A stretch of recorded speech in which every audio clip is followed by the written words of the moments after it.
അസ്സലാമു അലൈക്കും. ഇന്ന് നമ്മൾ നോക്കാൻ പോകുന്നത് ക്ലാസ് 6 താരിഖുൽ ഇസ്ലാം 6ാമത്തെ പാഠം. അതിന്റെ തദ്രീബാത്താണ് നമ്മൾ നോക്കുന്നത്. ഈ ഷോർട്സിൽ തദ്രീബാത്തിലെ കുറച്ച് പ്രവർത്തനങ്ങളാണ് നമ്മൾ നോക്കുന്നത്. ഇതിലെ മുഴുവൻ പ്രവർത്തനങ്ങളും നിങ്ങൾക്ക് വീഡിയോയിൽ ലഭിക്കുന്നതാണ്. നോക്കൂ, തദ്രീബാത്തിലെ 1ാമത്തെ പ്രവർത്തനം നുജീബു ബി കലിമത്തിൻ വാഹിദ, ഒറ്റ വാക്കിൽ ഉത്തരമെഴുതുക.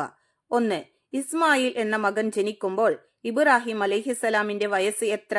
ഉത്തരം 99. 2. ഇസ്മായിൽ അലൈഹിസലാം ജനിച്ച് എത്ര വർഷത്തിന് ശേഷമാണ് ഇസ്ഹാഖ് അലൈഹിസലാം ജനിച്ചത്? ഉത്തരം 14 വർഷത്തിന്. 3. ഇസ്മായിൽ അലൈഹിസലാം അറബി പഠിച്ചു ആരിൽ നിന്ന്?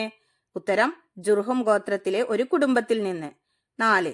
വഫാത്താകുമ്പോൾ ഇബ്രാഹിം അലൈഹിസലാമിന്റെ വയസ്സ് എത്ര? ഉത്തരം 175 വയസ്സ്. 5. ഇബ്രാഹിം അലൈഹിസലാം എവിടെയാണ് മറമാടപ്പെട്ടത്? ഉത്തരം ഫലസ്തീനിലെ ഹബറൂനിൽ. തദ്രീബാത്തിലെ 2ാമത്തെ പ്രവർത്തനം നുക്കമ്മിൽ, വിട്ട ഭാഗം പൂരിപ്പിക്കാനുള്ളതാണ്. 1. ലൂത്ത് അലൈഹിസ്സലാമിനെ അല്ലാഹു തആല അൽ മുത്തഫിക്കാത്തിലെ ഡേഷിൽ നബിയും റസൂലുമായി നിയോഗിച്ചു. അവിടെ പൂരിപ്പിക്കേണ്ടത് സദൂമിൽ. ലൂത്ത് അലൈഹിസ്സലാമിനെ അല്ലാഹു തആല അൽ മുത്തഫിക്കാത്തിലെ സദൂമിൽ നബിയും റസൂലുമായി നിയോഗിച്ചു. 2. അല്ലാഹു തആലയുടെ ശിക്ഷ കൊണ്ടുവരാൻ സദും നിവാസികൾ ഡേഷിനെ വെല്ലുവിളിച്ചു. അവിടെ പൂരിപ്പിക്കേണ്ടത് ലൂത്ത് അലൈഹിസലാമിനെ.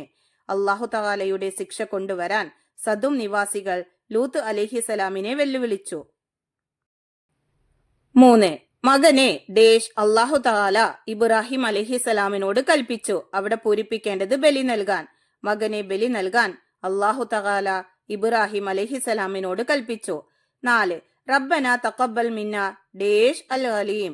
അവിടെ പൂരിപ്പിക്കേണ്ടത് ഇന്നക അൻതസ് സമീഉ. റബ്ബന തഖബ്ബൽ മിന്ന ഇന്നക അൻതസ് സമീഉൽ അലീം. തദ്രീബാത്തിലെ 3ാമത്തെ പ്രവർത്തനം നുജീബ്, ഉത്തരം എഴുതാനുള്ളതാണ്. 1. സദും നിവാസികളുടെ സ്വഭാവങ്ങൾ എന്തെല്ലാമായിരുന്നു? ഉത്തരം അവർ അവിശ്വാസികളും ഫാസിക്കുകളുമായിരുന്നു.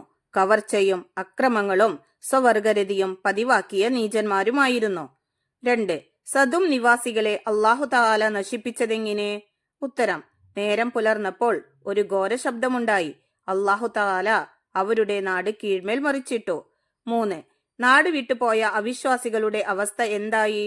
ഉത്തരം അല്ലാഹു തആല നാട് വിട്ടുപോയ അവിശ്വാസികളെ ചുട്ട ഇഷ്ടികക്കല്ല് വർഷിച്ച് നശിപ്പിച്ചു. ഇതിലെ ബാക്കി പ്രവർത്തനങ്ങൾ നിങ്ങൾക്ക് വീഡിയോയിൽ ലഭിക്കുന്നതാണ് ഇൻഷാ അല്ലാഹ്.